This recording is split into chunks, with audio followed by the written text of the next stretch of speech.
আরেকজন মানুষ মাসুম বাবুল। একসাথে অনেক তারকার উপস্থিতি, কিন্তু কোনো সিনেমা শুটিং কিংবা মহরত নয়। প্রযোজকের মতে মুক্তির পর অন্তর্জালা সুপারহিট হওয়ার কারণেই এই মিলন মেলা। ছোট ছোট কিছু আশা জমেছে মনে।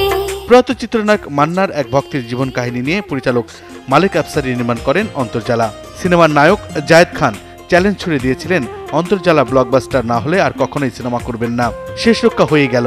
নায়ক জায়েদ খানকে আপাতত সিনেমাকে গুড বাই জানাতে হচ্ছে না। আর দর্শক সিনেমাটি ভালোভাবে গ্রহণ করায় খুশি সিনেমার পরিচালক, নায়ক নায়িকা ও কলাকুশলীরা। আমি আসলে আমার কথা ভুলে যাই এই ছবিতে যে আমি আছি বা আমি কাজ করেছি, কি করেছি না করেছি। আমার আসলে সমস্ত চিন্তা ভাবনা ছিল জায়েদকে নিয়ে। তো আমি আসলে প্রত্যেকটা পোস্টও কিন্তু জায়েদকে নিয়ে করেছি, কথাও জায়েদকে নিয়ে বলেছি। কিন্তু ফাইনালি আজকে আমি বলবো অন্তর্জালা সাকসেস হয়েছে। সবাই এত বেশি ভালোবেসেছে অন্তর্জালাকে।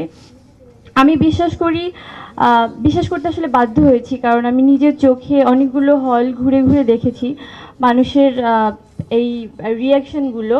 তো আমি আসলে এই ক্রেডিটটা সবাইকে দিতে চাই ইউনিটের, কারণ আমার পক্ষে সম্ভব হতো না যদি না সেই লাইটটা সুন্দর করে বসানো হতো, যদি না ক্যামেরাটা সুন্দর করে সেই রিয়াকশনটা পিক করতে পারতো, রেকর্ড করতে পারতো, এবং সেটা এত সুন্দর একটা ব্যাকগ্রাউন্ড মিউজিক দিয়ে সবার হৃদয়ের মধ্যে গেঁথে দেওয়া। এটা আসলে আমার একা না, ইউনিটের সবার। দেশের দর্শকের মন জয় করার পর এবার প্রবাসীদের মন জয় করতে বিশ্বের বিভিন্ন দেশে সিনেমাটি দেখানো হবে বলে জানিয়েছেন কর্তৃপক্ষ। আমি অভিনেতা হিসাবে কিছুটাও যদি অভিনয় করে মানুষের মন জয় করতে পারি, সেটাই মনে আমার অভিনয় জীবনের সার্থকতা। আমি কৃতজ্ঞ মালেক আফসারীর কাছে, এবং এই ছবিটি নিয়ে আমার যতটা এক্সপেকটেশন ছিল সেটাই কিন্তু হয়েছে।